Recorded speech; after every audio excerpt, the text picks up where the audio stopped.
하락장에 조금 더 추멸하게 돼서 한 24,000주 정도, 2010년대 정도부터의 미국을 사실 저 개인적으로는 예전의 미국과는 다른 나라라고 제가 생각을 하는 이유가 네. 크게 두 가지가 있거든요. 네네.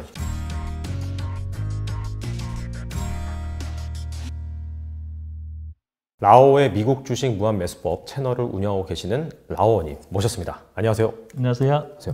저희가 한 작년 8월 정도 네. 그 정도의 촬영을 했었고 네네. 네, 그리고 나서 지금 이제 4월 달이니까 대략 한 8개월 정도 네, 지났습니다. 8개월 정도. 근데 사실 그때 당시에는 그 나스닥 지수라든지 네. 그런 미국 기술주들이 잘 가는 그런 환경이었고 사실 작년 말부터 네. 이렇게 좀 조정을 받아서 지금 같은 상황에서 본다라고 한다면 정말 한 3년이나 네. 한 5년에 한 번 있을까 말까 하는 좀 많이 빠지는 그런 상황이잖아요. 네네. 그래서 맞습니다. 이런 상황에서 한번 그 무한 매수법 현재 뭐 잘 돌아가고 있는지 투자는 어떻게 하고 계시는지 그런 부분을 좀 점검하는 차원에서 모셨습니다.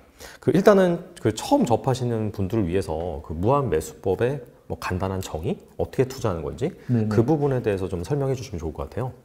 일단 저는 이제 전체 투자 자체를 이제 장투랑 단투를 이제 구분해서 투자를 네네. 하고 있는데요. 그 중에서 이제 단투 영역을 가지고 있는 무한매수법을 이제 진행을 하고 있고요. 그 무한매수법 자체가 이제 실제로는 분할 매수를 통해서 이제 수익 실현을 하는 것을 목표로 하는 것을 큰 틀로 가지시면 되고요. 보통 이제 투자를 하시는 분들이 이제 분할 매수를 잘 하지를 못하시거나 또는 하고 싶어도 어떻게 하는지 자체를 모르시는 분들이 거의 대부분이기 때문에 네. 대충 이제 몇 분할을 도대체 해야 되는 건지 또는 언제 사야 되는 건지 이런 것들에 대한 고민들을 조금 줄여주고 싶어가지고 무한매수법을 이제 개발을 하게 됐고요. 그래서 일단 지금은 기본적인 컨셉은 이제 40분할로 해서 이제 예를 들면 TQQQ로 무한매수법을 한다고 치면 네. 이제 어떤 원금을 예를 들어서 설정을 해놓고 그 원금을 40분할로 이제 쪼개는 거죠. 그래서 그 40분할치를 이제 한 해치를 이제 하루마다 이렇게 매수를 해서 어느 정도 목표치에 도달했을 때 매도를 하는 식으로 이제 수익 실현을 해나가는 걸 목표로 하는 방법이고요. 네. 그래서 방법론이나 이제 이런 부분들은 조금 더 복잡한 부분들이 있어가지고 카페나 이제 책을 통해서 또 보시면 조금 더 수월하게 익히실 수 있습니다. 그래서 특징 중에 하나가 이제 일부러 수익 실현을 어느 정도 목표로 제한을 하는 거거든요. 그래서 이제 그 부분을 통해서 일부러 수익 실현을 어느 정도 선에서 한 다음에 그 현금을 가지고 다시 이제 무한매수법을 한다든지 하는 식으로 이루어지기 때문에 사실 수익률 자체를 굉장히 뭐 극단적으로 높이고자 하는 방법 자체가 일단은 아니고요. 그래서 분할 매수라는 그런 약간 인내심을 가지고 하는 투자를 하는 방법에 대해서 조금 가이드를 드리는 수준이라고 보시면 될 것 같습니다. 네. 그러니까 결과적으로 40분할 한다는 것 자체가 뭐 예를 들어서 40영업일 동안 하루에 한 번씩 이렇게 나눠서 산다. 네네네. 그렇게 이해를 간단하게 하면 될까요? 네네. 일단 기준은 그렇게 드렸지만 40분할 자체가 질리거나 이런 건 전혀 아니고요. 네. 뭐 예를 들면 30분할로 하실 수도 있고 50분할로 하실 수도 있는데 이제 어느 쪽이 조금 더 위험한 방향이고 더 안정적인 방향인지를 이제 스스로 판단을 하셔야 되겠죠. 네. 네네. 오랫동안 또 연구를 하시다 보니까 결과적으로 한 40분할 정도 뭔가 변동성이 큰 투자 대상에 한해서는 그렇게 진행을 한다라고 한다면 뭐 승률을 올릴 수 있는 예, 좀 무난하게 할 수 그렇죠. 있다고 생각을 합니다. 그리고 이제 어느 정도 올라왔을 때 그 기준이 한 10% 정도였죠. 네네네. 그러니까 그 평단 대비 뭔가 이제 평가 차익이 한 10% 정도 난다라고 한다면 기계적으로 매도를 하는. 네네. 그렇죠. 그리고 투자 대상 같은 경우에는 나스닥 100 지수를 추종하는 그런 레버리지 3배 ETF, 즉 TQQQ. 이걸 이제 주로 이제 투자 대상으로 한다라고 네, 보면 될까요? 알겠습니다. 그래서 이런 식으로 이렇게 무한 매수법을 나름도 개발을 하셔서 계속해서 이제 투자를 하시는 걸로 알고 있는데 앞서서도 그 말씀을 드렸다시피 최근에 장세가 상당히 안 좋잖아요. 예. 지금 보니까 12일 그 정도 종가 기준으로 봤을 때 나스닥 100 지수가 고점 대비 한 18% 정도? 네. 그 정도 하락한 상태더라고요. 네. 근데 사실 나스닥 100 지수가 18% 정도 하락을 했다라고 한다면 레버리지 3배 ETF는 물론 무조건 곱하기 3배는 아닐지언정 그럼에도 불구하고 한 반토막 가까이 한 절반 정도는, 그렇죠. 네. 그 정도 난 상황인데 네네. 이런 상황에서도 지금 잘 투자를 하고 계신지 궁금하거든요. 일단 지금의 장세 자체가 굉장히 난이도가 높은 장세라고 저도 생각을 하고요. 네. 저도 오랜 시간 동안 예를 들면 한국 주식도 당연히 했었고 이제 코인 투자도 했었기 때문에 그렇죠. 지금 장세 자체가 굉장히 이제 몇 년에 한 번 올까 말까 굉장히 특수한 장세인 것도 맞고 이 시기에 뭔가 주식 자체를 처음 만약에 시작하시게 됐다면 아마도 굉장히 힘들어 하실 거라고 생각합니다. 그 주식 대상이 뭐 한국 주식이 됐든 미국 주식이 됐든 또는 심지어 뭐 배당주 투자가 됐든 세배 레버리지 투자가 됐든 간에 그 모든 투자가 굉장히 힘든 순간인 거는 맞고요. 네네. 그래서 저도 만약에 어떤 규칙이나 이런 거 없이 사실 주식을 오래 했다고 해서 무조건 어떤 규칙을 가지고 계시는 건 아니거든요. 그래서 주식을 무려 20년이나 하셨는데도 불구하고 규칙이나 이런 걸 특별히 가지지 않으시고 그냥 즉흥적으로 주식을 하시는 분들도 많기 때문에 그래서 저도 만약에 계속 그런 식으로 주식을 했었다면은 아마 크게 지금 뭐 재미를 보지 못하는 것뿐만 아니라 굉장히 큰 손해를 보고 있거나 또는 아예 주식 자체를 그냥 포기한다거나요. 네. 그냥 놔버린다든지 그냥 예 그런 식으로 아마 행동을 하지 않았을까라는 생각을 하고요. 지금 저는 이제 장투도 또 단투도 둘 다 규칙을 가지고 투자를 하고 있기 때문에 사실 그런 부분에 있어서는 심리적으로는 거의 예, 흔들림이 없다라고 보시면 될 것 같습니다. 사실 12월 한 고점을 찍고 네네. 그 다음에 거의 저점 기준으로는 20% 이상 하락을 했고 네, 그죠? 네. 그러다가 한 3월 들어서 좀 반등을 했어요. 그죠? 네네. 반등을 했다가 다시 또 다시 내려갔죠. 하락을 해서 네. 지금 고점 대비 한 MDD가 한 18%, 마이너스 18%를 달성하는 그런 수준인데 이런 상황에서도 흔들림 없이 네. 기존의 그런 무한 매수법을 고수하시면서 네. 투자를 하고 계신다. 그렇게 네, 이해하면 될까요? 그러면은 그 단투용 있잖아요. 40분할로 사는 거. 네네. 같은 경우에는 뭐 사실 최근에 좀 변동성이 나오긴 했는데 그러면은 그런 방법으로 투자를 했을 때는 지금 뭐 성과가 어느 정도 되나요? 사실 이제 지금 하락장 자체가 굉장히 길어지고 있는 이제 편이기 때문에 네. 예를 들면 코로나 같은 경우는 변동성 자체는 굉장히 컸지만 하락장 자체는 길지는 않았거든요. 그렇죠. 근데 지금이 이제 가장 많이 비교되는 시기가 이제 2018년도 이제 미국 전쟁 때처럼 네. 긴 하락장이 좀 지루하게 이뤄지는 이제 그런 스타일의 지금 하락장인데요. 그래서 이런 스타일의 하락장일 때가 무한매수법이 가장 약점인 시기인 건 맞습니다. 왜냐면 제가 이제 40분할로 일단 가이드를 드렸기 때문에 그 40분할이 소진이 되고 있는 시점인 것도 맞고요. 그래서 40분할이 그럼 다 쓰인 다음에 이제 어떻게 대응을 할 것이냐에 대해서도 물론 이제 미리 다 이제 말씀을 드렸었지만 이제 책이라든지 또는 제가 카페를 통해서 이제 그 전에 이제 제가 설명드렸던 방법이 크게 사실 두 가지거든요.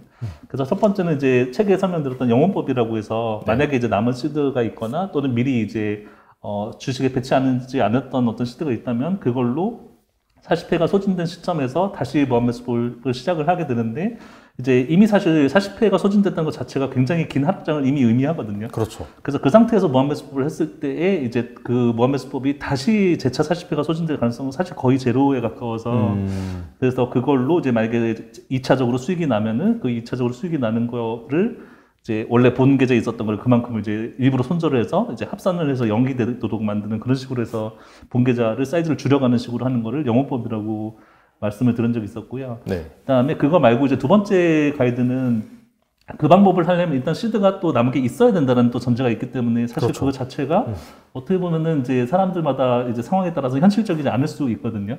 그래서 만약에 남은 시드가 없다면 이제 제가 분할 손절에 대해서 말씀을 이제 드렸었는데요. 그래서 한 예를 들어서 40회 정도를 만약에 모아놨으면은 그거를 추가적으로 남은 시드가 만약에 없다라고 가정을 한다면 한 4분의 1 정도씩을 그냥 매도를 하는 겁니다. 예, 그래서 매도를 하고 그러면 40회가 만약에 30회로 줄어들게 되죠. 네. 그래서 그 매도된 금액이 있는데 그 매도된 금액으로 다시 무한매수법을 이어가면서 이제 하는 방식으로 해도 백테스트상으로는 뭐 예를 들면 TQQQ로 치면 연 20% 수준에는 큰 문제가 없는 걸로 확인이 됐었기 때문에요. 그래서 그런 식으로 어차피 이제 무한매수법 자체가 이제 분할 매수, 분할 매도를 목표로 하는 거기 때문에 그래서 그런 식으로 하락장에서도 이제 비슷한 방식으로 대응을 하는 거죠. 네, 그래서 그런 식으로 지금 하고 있다고 보시면 될 것 같습니다. 그럼 그런 상황이 지금 일단 40분할은 소진이 된 거죠. 그럼 네네, 지금 그렇습니다. 상황에서는. 네네. 그리고 지금 추가적으로 뭐 영업법을 해서 추가적인 시드가 있다라고 한다면 계속해서 뭔가 지금 무한 매수를 하면서 지금 진행 중인 거고. 네네. 아직까지 뭐 이렇게 올라서 뭐 이익 실현이 됐다든지 그런 부분은 없나요, 그러면? 실제로 이익 실현이 됐었죠, 중간에요. 됐었어요? 예, 그래서 그 3월 달에 반등 때. 그때 반등 때 이익 실현이 예를 들면 두 번째 세컨드 계좌에서 했었던 무한매수법이 저는 실제로 이제 있었기 때문에 그래서 그걸로 이익 실현을 해서 이제 첫 번째 계좌에 있었던 TQQ를 이제 어느 정도를 사이즈를 줄였다거나 이제 그런 식으로 이제 같이 가신 분들은 그렇게 많이 하셨고요. 네네. 아니면은 이제 또 마찬가지로 그냥 사이즈 자체를 그냥 이제 거기서 분할 매도를 통해서 줄인 다음에 이제 무한매수를 하는 분들도 많이 상황이 그래도 일단 현금이 흐르는 게 중요하기 때문에 그런 식으로 이제 진행을 하고 있는 걸로 알고 있습니다. 그러면은 사실 뭐 고점에서 그냥 뭐 TQQQ 하락분을 다 맞은 것보다는 확실히 네네. 그런 40분할로 대응을 했던 것이 뭐 물론 지금 전체적으로 봤을 때는 손실이겠죠. 네네. 그럼에도 불구하고 네네. 확실히 그런 좀 하락 리스크를 좀 방어를 했다. 네네. 그렇게 볼 수 있을까요? 네, 맞습니다. 알겠습니다. 그리고 이제 저 장투형 계좌도 따로 운영을 하고 계시잖아요. 네네. 그리고 제가 좀 의미 있게 봤던 영상이 저는 TQQQ 22,000주를 보유하고 있는 바보입니다. 그런 식으로 이제 표현을 하셨잖아요. 네, 네. 지금은 실제로 좀 더 많습니다. 이미 예. 이제 더 추매를 하셔가지고. 예, 하락장에 조금 더 추매를 하게 돼서 한 24,000주 정도 지금 보유 중이라고 보시면 될 것 같아요. 제가 전일 종가를 확인해 보니까 47.5달러거든요. 네. 그럼 이걸 24,000주라고 한다면 계산을 해본다라고 한다면 이거 원화로 환산됐을 때 거의 한 16억, 7억 그 정도 되지 않나요? 네, 그렇죠. 그러면은 지금 사실 뭐 이렇게 어느 정도 비중 조절을 물론 있다가 약간 좀 장기 투자 계좌 이를테면 밸류 리밸런싱 관련해서 좀 구체적으로 살펴볼 텐데 밸류 리밸런싱 했음에도 불구하고 사실 TQQQ가 고점 대비 반토막이 났기 때문에 네. 사실 손실이 상당하시잖아요. 예. 그럼에도 불구하고 이제 의연하게 그렇게 지금 계속해서 투자를 하고 계시는 건가요? 일단 고점 대비로는 손실이 된 거는 맞고요. 제가 일단 그 밸류 리밸런스 자체를 시작한 지가 작년 3월 정도부터 이제 시작을 이제 했다고 보시면 되고요. 물론 네. 그 전에 이제 TQQ를 조금 더 이제 그 전부터 모아놨던 게 있어가지고 평단 자체는 아직은 제가 조금 더 괜찮은 편이긴 한데요. 그래도 사실 이제 굉장히 긴 시간 동안 장투를 했음에도 불구하고 거의 지금 이득이 없거든요. 그래서 손해는 안 보신 거네요. 네, 거의 그냥 본전이라고 상태로 보시면 네네. 되는데요. 그래서 어떻게 보면은 거의 지금 한 1년 넘게 동안에 장투를 이어갔음에도 불구하고 제자리로 올라갔다 다시 제자리로 돌아오는 경험. 사실 이런 경험은 누구나 다 많이들 하시는 경험인데요. 네. 이것이 어떻게 보면 장투의 이제 단점이 될 수밖에 없어서 무한매수법은 반대로 만약에 이제 올라갔다 내려가도 이제 요 내려간 어느 정도 시점에서는 손해가 있는 건 맞지만 그 사이에 이제 이득분이 있기 때문에 그거를 이제 미리 이제 수익 실현을 다 이제 사이버 버닝이 아니라 진짜 돈으로 실현을 했었기 때문에 실제로 무한매수법은 1년 동안 했었으면 사실 손해가 되지 않거든요. 근데 장투는 오히려 사실 1년 동안 만약에 딱 1년 전에 시작해서 만약에 지금까지 갔으면 손해였을 것입니다, 아마도요. 네, 아무리 밸류 리밸런싱으로 이제 관리를 한다고 해도요. 그래서 이제 그런 식으로 하락장이나 상승장에 따라서 사실 조금씩 단투냐 장투냐에 따라서 이제 차이점이 있기 때문에 그래서 그런 부분 때문에 일부러 사실 계좌를 이제 나눠서 두 가지를 하고 있는 거고요. 그래서 밸류 리밸런싱 같은 경우는 지금 만약에 이제 저는 이제 조금 더 옛날부터 TQQ를 모았었지만은 만약에 뭐 작년 딱 이맘때쯤에 처음 시작했다고 하시면은 당연히 이제 밸류 리밸런싱도 손해가 되는 구간은 맞습니다. 알겠습니다. 근데 이제 궁금한 거는 사실 기존에 이제 내가 오랜 시간 연구를 했다 하더라도 실제로 투자를 하다 보면은 이 변수는 좀 바꿔주는 게 좋겠다. 이거는 사실 과거에는 사실 거의 나타나지 않거나 없었는데 뭐 최근 시장 상황을 반영하니까 이런 부분은 좀 달라졌네 하면서 좀 조절할 수도 있잖아요. 그래서 뭐 최근에 뭐 이런 하락장을 겪으면서 좀 약간 방법이 달라졌다든지 약간 좀 구체화됐다든지 고도화됐다든지 그런 부분이 좀 있을까요? 사실 거의 그냥 없다고 보셔도 될 것 같습니다.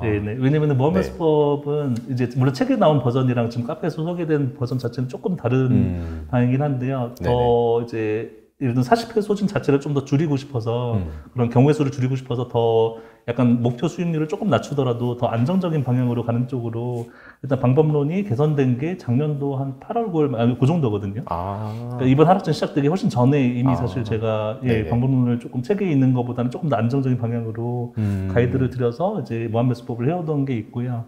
그리고 지금은 이제 지금 하락장이 시작되고 나서 방법론을 바꾼 거는 일단 무한매수법은 없습니다. 그리고 밸류 리밸런싱 같은 경우도 마찬가지로 그 전에 예를 들면 이제 세부적인 수치라든지 이런 것들을 약간씩 이제 예를 들면 이제 밴드의 폭이라든지 또는 이제 나중에 설명드릴 상승률이라든지 이런 것들을 조금 더 이제 개선한 건 있지만 그것도 사실 이제 시기는 더 전부터 했었던 거라서 하락장이라서 바꾼 거는 특별히 없는 것 같아요. 사실 그 뭐 최근에 주식시장에 참여한 지 얼마 안 되신 그런 분들 같은 경우에는 최근 하락장이 정말 좀 어마어마할 수도 있지만 그럼에도 불구하고 이제 오랫동안 투자를 하신 분들 같은 경우에는 뭐 10년, 20년 하신 분들 같은 경우에는 이거보다 훨씬 심했던 그런 장들을 많이 겪었기 때문에 그런 부분에 대한 시뮬레이션이 이미 돼 있는 상태에서 만드신 거잖아요. 그렇죠. 그러다 보니까 사실 이러한 상황에서 뭔가 내가 뭐 잘못 계산했다든지 아니면 변수를 잘못 집어넣었다든지 그런 부분 없이 그냥 keep going 진행하는 그런 상황이다라고 이해하면 될까요? 맞습니다. 알겠습니다. 그럼에도 불구하고 좀 궁금한 게 사실 어떻게 본다면은 한 1년 전에 이렇게 그때부터 이제 TQQQ를 모아 가셨다라고 하셨는데 지금 상황에서는 거의 이제 똥돈이잖아요, 제자리.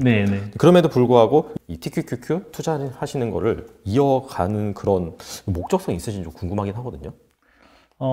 일단은 TQQQ를 처음으로 제가 투자하는 그런 이제 목표에 굉장히 큰 비중을 하겠다고 다짐하게 된 계기 중에 하나가 사실은 양적 완화를 보고였었던 것 같아요. 네네. 당시에 이제 미국이 양적 완화를 하는 모습을 보고, 물론 그전에도 이제 2009년도에 양적 완화를 한 거를 알고는 있었지만, 대위기가 올 때마다 이제 그런 금융 시스템적으로 이제 미국이 그런 식으로 관리하는 모습을 보면서, 이건 물론 사람마다 이제 좀 견해가 달라질 수 있겠지만요. 네네. 저는 이제 닷컴 버블이나 리만 브라더스 사태가 다시 오긴 좀 힘들다고 생각을 하거든요.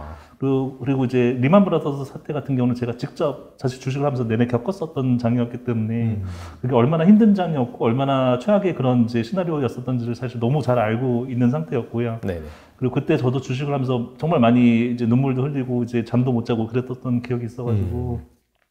근데 이제 지나고 나서 보니까 이제 그때 어떠한 이제 금융법이라든지 이런 것들이 분위기가 당시에 그런 이제 사태를 초래했던 그런 법이 지금은 많이 개선이 되거나 또는 법으로 제한을 하거나 이런 것들을 또 알게 됐었기 때문에요. 네네. 그래서 같은 사건이 물론 오기는 힘들고 물론 이제 다른 사건으로 물론 하락장이 올 수 있겠죠. 그렇죠. 지금 같이 이런 이제 전쟁 이슈로 이제 하락장이 온다거나 또는 네네. 코로나 사태도 사실 전혀 예상치 못했던 그런 사태였으니까요. 그런데 이제 그때 이제 예를 들면 이제 위기를 돌파해가는 모습들을 보면서 리만 브라더스 사태 같은 그런 장기의 하락장이 그것도 아주 큰 하락장이 오긴 좀 힘들다고 있다는 생각하는 걸 전제로 깔고 있다고 보시면 되겠습니다. 그래서 제가 이제 예를 들면 2010년대 정도부터의 미국을 사실 저 개인적으로는 예전의 미국과는 다른 나라라고 제가 생각을 하는 이유가 네. 크게 두 가지가 있거든요. 네네. 그래서 하나가 양적 완화가 이제 그 전에 없었던 게 이제부터 그 이후부터 시작이 됐었던 거랑 두 번째는 이제 셰일가스 혁명으로 생각을 하는데요. 그래서 예전에 이제 미국은 지금 정세 자체가 사실 굉장히 에너지 독립이 이슈가 되는 그런 상황이기 때문에 네. 미국 입장에서는 이제 그 셰일가스 혁명이 일어나기 전과 후가 굉장히 다른 나라라고 저는 인식을 하고 있어가지고요.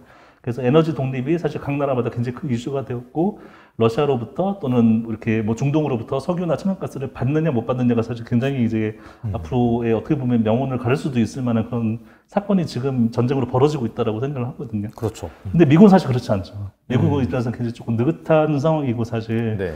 예, 어느 정도 셰일가스라든지 이런 걸로 자체 자급이 가능하다 보니까 예전만큼 예를 들면 사우디라든지 이란과의 그런 관계라든지 그런 거에 있어서 이렇게 눈치를 본다거나 이제 그러지 않는 모습들을 보면서 앞으로의 그런 미국 시장이라든지 발전이 이제 이전과는 더 다른 양상으로 저는 계속 더 크게 발전할 거라고 생각을 하는 것을 일단 전제로 깔고 있다고 보시면 되겠습니다. 근데 반대로 만약에 이런 거에 대해서 만약에 전제로 깔지 않으신다면은 TQQQ를 투자하시면 안 된다고 생각을 합니다. 왜냐면 그 변동성 자체가 QQQ를 투자하는 거랑 TQQQ를 투자하는 건 사실 좀 다른 영역이거든요. 그렇죠. 그래서 QQQ는 자체가 이제 어떻게 보면 회사들을 이제 집합해서 ETF로 만든 거고 그 ETF를 3배 변동성으로 만든 게 TQQQ이기 때문에 QQQ가 상승한다고 해서 TQQ가 상승하는 구조는 사실 아니니까요. 그렇죠. 그래서 중간에 얼마나 이제 크게 뭐 하락하고 이제 이런 변동성을 가지느냐에 따라서 실제로 QQQ가 이제 하락을 겪고 난 다음에 다시 정고점에 올라도 TQQQ는 사실 정고점에 오르지 못하거든요. 그렇죠. 그 이제 변동성 끌림이라고 하는 그런 이제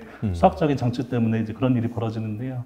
그럼에도 불구하고 이제 물론 많은 분들이 TQQQ를 특히 장투를 하는 거에 대해서 굉장히 극도로 말리고 계시는 이제 그런 분위기이기 때문에 네. 무한매수법은 사실 단투법이라서 이제 TQQQ를 어느 정도 분할로 산 다음에 다시 팔고 사고 팔고 하는 걸 반복해서 사실 세배 레버리지 그런 단점이 그렇게 뚜렷하게 나타나진 않거든요. 무한매수법에서는요. 네네. 오히려 이제 저점에서 이제 매수가 이어지기 때문에 오히려 더 변동성을 더 이용해 먹을 수 있는 그런 방법인데 밸류 리밸런스는 조금 다르죠. 네, 밸류 리밸런스는 이제 장투를 이제 전제를 하고 하는 TQQQ 이제 매매법이기 때문에 그렇죠. 네. 그래서 그런 부분도 이제 밸류 리밸런스 중에서 더 TQQ를 좀 더 안전하게 다룰 수 있는 장치에 대해서 계속 사실 고민을 해왔었던 상태입니다. 지금은 이제 어느 정도 정립이 됐고 이제 책으로도 이제 소개가 될 이제 TQQQ 장투법이죠, 어떻게 보면요. 네네. 그래서 저도 TQQQ가 3배 레버리지에서 얼마나 위험한 순간이 있는지를 사실 너무나 잘 알고 있고요. 그럼에도 불구하고 이제 제가 동영상에서 소개해드렸던 2만 몇 개 정도의 TQQ를 보유하고 있다는 거는 그만큼 어느 정도는 TQQ를 다루는데 조금 자신이 있다라고 보시면 되겠습니다. 알겠습니다. 결과적으로는 그 미국 경제가 그만큼 중요하다. 네네. 그 밑바탕이 당연히 좀 탄탄하게 깔려 있어야지. 네네. 그래야지 이제 장기적으로 우상향한다는 믿음이 생기니까 네네. 그런 부분에서부터 출발을 하는 것이고 변동성 같은 경우에는 앞서서 이제 어차피 무한매수법에서 이게 이제 단기용, 즉 계속해서 사 모으다가 일정 수준의 수익률이 도달하면 파는 그런 단기용 그런 트레이딩 방법으로는 오히려 이제 변동성이 큰 게 좋은 이점이 될 수 있는 거고 그 다음에 이제 장기 투자했을 때 발생할 네네. 수 있는 그런 이 복리 효과죠. 마이너스의 복리 효과가 네네. 됨으로 인해서 뭔가 원래 본 지수는 고점을 뚫었음에도 불구하고 그 레버리지 3배짜리는 그렇게 안 된다는 거죠. 네네. 근데 그 부분도 역시 어느 정도 그 리밸런싱을 통해서 그쵸. 리스크를 관리하다 보면은 잘 가져갈 수 있다. 이제 그렇게 네네. 이제 말씀을 하시는 걸로 제가 좀 이해를 하고 네네, 맞습니다. 넘어가도록 하겠습니다.